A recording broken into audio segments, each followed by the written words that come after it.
How's it going, everyone? The PlayStation Store is running its spring sale, and with it, a lot of great deals are available under the price of $5. We've got quite a few deals to go over here. Only 10 deals. There's a lot more deals available, of course, but I figured we could do a separate video if we're gonna look at more deals.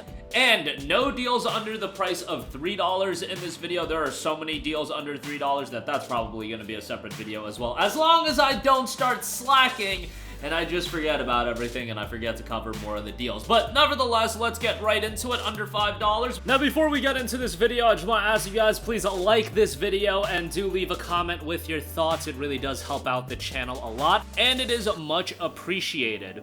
We got Star Wars Jedi Fallen Order, 88% off for $4.79. I thought Jedi Fallen Order was a fantastic game, and on PlayStation 5, it looks and runs really well. Guys, even if you're not a Star Wars fan, you're talking to somebody that had no care in the world for Star Wars whatsoever prior to Jedi Fallen Order, and I don't really have that much care for Star Wars now in totality, but definitely Jedi Fallen Order got me more into Star Wars. Prior to playing Jedi Fallen Order, I had watched Star Wars Rogue One, and that was it. And I had really no attachment to Star Wars as an IP. Obviously, I played KOTOR, I played Force Unleashed, I played some of the other games, but as far as an IP, I had no attachment to it. But Jedi Fallen Order, I thought was fantastic, and you could enjoy it without having any attachment to Star Wars. Cal is a fantastic character, even though, you know, in the early portions of Jedi Fallen Order, he's still finding his groove, and you see his character growth really well in Jedi Fallen Order. Combat's great, visuals are great. I've been vocal about how I think the map design is absolutely atrocious. It is a legitimate abomination, and they make it much better in Jedi Survivor, but like, whatever. You're paying less than $5, you can deal with the crappy map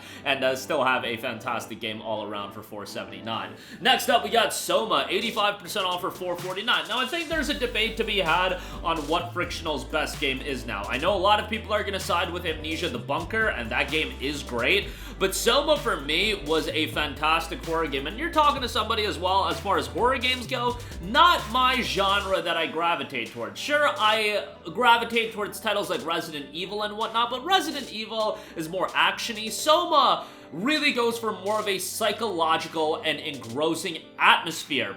That is the type of horror game that really doesn't compel me all that much, even though I feel like the games like SOMA, they're like more of the high IQ horror games, so to speak. But it's a really, really well done game, very much on the shorter side, but you're paying $4.49 now, and if you're a fan of those psychological horror games, you're really gonna enjoy this one. I feel like it does a really good job of making the player feel incredibly engrossed, but also a little bit terrified of the world. It takes place in this underwater remote research facility. Just really, really well done from an ambiance standpoint. And if you're trying to do a horror game like this, like the ones Frictional goes for, I feel like the atmosphere and the ambiance is the most important part, and they nail it. With SOMA, with Amnesia, in the Bunker, it was really good. So SOMA for $4.49, really good deal there. Next up, we got Guacamelee Super Turbo Championship Edition.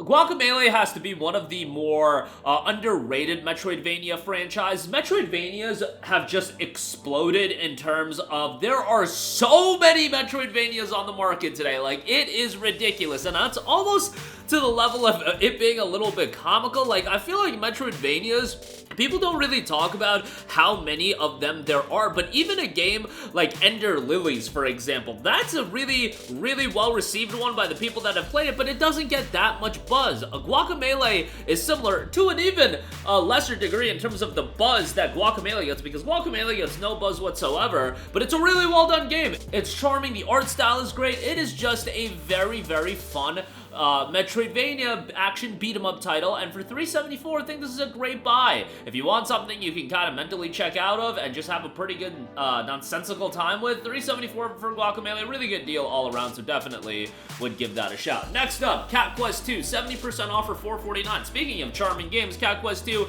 is a damn good one. Cat Quest also, with Cat Quest 2, does have cooperative play, so if you want to play this with somebody else, somebody that might not be too into video games and you want to get them started with something relatively accessible and easy, whether it be your significant other, whether it be you're playing this game with your kid, whatever the case may be. It's a super accessible game that you can play, and if you want something that's like the polar opposite of your long days of grinding on a Souls-like, well, Cat Quest really does offer a nice dichotomy to that in terms of being something completely different. And I know you guys are playing a lot of action roguelikes, big open world RPGs. Cat Quest 2 is something that's a little bit more digestible, streamlined, and really accessible for anybody. And it's an RPG, but at the same time, it's not an RPG in the sense that it's got a sizable amount of content and it's going to take you a long time to go through. No, it's fairly quick. $4.49 though, I think that's a great price. Next up, we got GRIS 75% off for $4.24. This is a game that I've been trying to give a shout to a little bit more often as it has been going on sale. Now, it's absolutely not a game for everyone, and I don't really know how I would tackle even recommending this game. Like, I would almost say that if you feel like you're at an emotional low point in life, I wouldn't recommend GRIS, but at the same time, this is the kind of game that I feel like can take people out of a rut and really just hit home for you on an emotional level. And that's why it's kind of hard to actually say who I would recommend GRIS for, because everybody, when it comes to a game like this, I feel like is gonna react to it differently from an emotional standpoint, because emotions are just so unpredictable and everybody reacts to things differently. It's not like I can objectively assess GRIS in totality. There are specific elements that I could say that GRIS's art direction is tremendous, its soundtrack is phenomenal, and all of those elements are really good, but it is also an experience that has a bit of sadness and sorrow to it. Not to shout out the Naruto OST right now, but nonetheless, you get the idea. It's a game I certainly would recommend everyone to play, and you know, a lot of people will go to a game like this and say it's more of an experience rather than a game, like an engrossing experience for you to just go through, and, you know, as far as gameplay goes, might not be absolute blowaway. I will also say this, that I feel like a lot of people, specifically about some games, say that, oh, this game shows gaming as an art form, and sometimes I think that's a little bit corny, you know, and maybe that's just me being old and bitter at the world, but GRIS, I feel like, does show gaming as an art form, and it's one that I would recommend. So, long tangent over, $4.24, great price, just know what you're getting yourself into as far as an emotional, interactive experience as far as that's concerned. Next up, another experience I would recommend you to play that is light on the gameplay. Firewatch is 80% off for $3.99. Now, Firewatch is very much a walking sim style game, but it's a game that has some great narration. I feel like the art direction in this game is phenomenal, and it's wild to think about that we are north of 8 years since this game initially came out, but from a visual standpoint, man, is this game still a delight to look at. It is super, super short. The ending isn't incredibly satisfying, but 80% off for $3.99, I think that's a damn good deal, and I definitely would give it a shout. Next up, Castlevania, Requiem, Symphony of the Night, and Rondo of Blood, 80% off for $3.99. These games are obviously super iconic, especially Symphony of the Night. As far as PS1 games go, that is one of the most iconic games of all time. And given how popular Metroidvanias are these days, if you talk about Castlevania games and which one's the most iconic, which one's the most memorable to people, Symphony of the Night is probably it. Like, everybody seems to love Symphony of the Night, and for good reason. Rondo of Blood is interesting because it never saw a release stateside until Castlevania Dracula X Chronicles came out on the PlayStation Portable, and it was unlockable in Dracula X Chronicles, and now it has its standalone release with this collection in Symphony of the Night and Rondo of Blood, which is nice to have. $3.99 for both these titles is good. It's just these games are super dated, so keep that in mind. Next up, we got Dishonored Definitive Edition, 75% off for $4.99. It makes me absolutely sad that we are not going to have a new Dishonored game for a very, very long time, if ever. I don't know if we're ever going to have a Dishonored game. I believe there were some leaks that Dishonored 3 was in development, but right now, Arcane is busy with Marvel Blade, and I don't know what the Redfall team is working on, but I doubt the Redfall team would be handed Dishonored 3 to work on. So as far as new Dishonored titles go, we probably won't get a new title in a long time, but I absolutely love Dishonored. I thought it was an incredibly compelling action stealth title that you could play in a variety of different ways, whether you want to go the stealth route, which I thought was the far more rewarding style of play when it came to Dishonored, or if you do want to go the action-heavy route. The game is fairly short, but there's a lot of different abilities to utilize. The story is relatively good, and it's got this art style that at the time I wouldn't say it was like a technical masterclass or anything like that, but it's a game that I do feel like has aged pretty well, with its art style being the way that it is. For $4.99, I think it's a pretty good buy. Definitely would give that a shout. Next up, we have Metro Redux for $4.49. Obviously, a staple mention whenever it is on sale. Look, you get Metro 2033, you get Metro Last Light.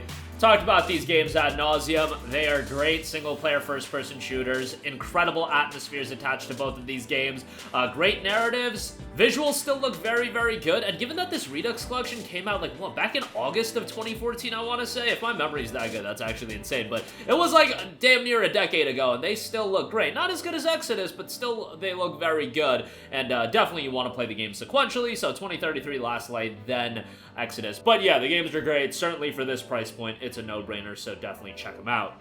And then lastly, we got Cloudpunk, 85% off for $374. Now, the PS4 version of this game is on PlayStation Plus Extra. The PS5 version is not. It's an incredibly colorful cyberpunk experience, which it's more focused on the exploration, the narrative, and the atmosphere more than anything else. A delivery game where, you know, you could call it Cyberpunk FedEx Simulator, but that sounds pretty damn good. If you came out with a game called Cyberpunk FedEx Simulator, bro, that game would sell like crazy, and that's kind of what Cloudpunk is, and it's an incredibly aesthetically pleasing game. So for $374, I think this is a pretty good buy, and I would definitely give that a recommendation. Not at that initial $25 price tag, that was way too expensive, but $374, perfect price for Cloudpunk, and definitely one that's a low-key banger for you to check out. Yeah, definitely give that a look if you're looking for more of an atmospheric game. Definitely a lot of good deals available under the price of $5. Links to all of these in the description box down below. As always, thank you for watching. Sound off with all of your thoughts in the comments section down below, and goodbye. Hey guys, we hope you enjoyed the video, and if you did, make sure to hit the subscribe button, and if you're already subscribed, do us a favor and hit the bell icon. This way you'll be notified whenever we post a new video. That's the best way to keep up with all of our uploads, and we usually try to upload 2 videos a day. And with the bell icon hit, you'll be notified whenever we do upload a video. As always, thanks for watching.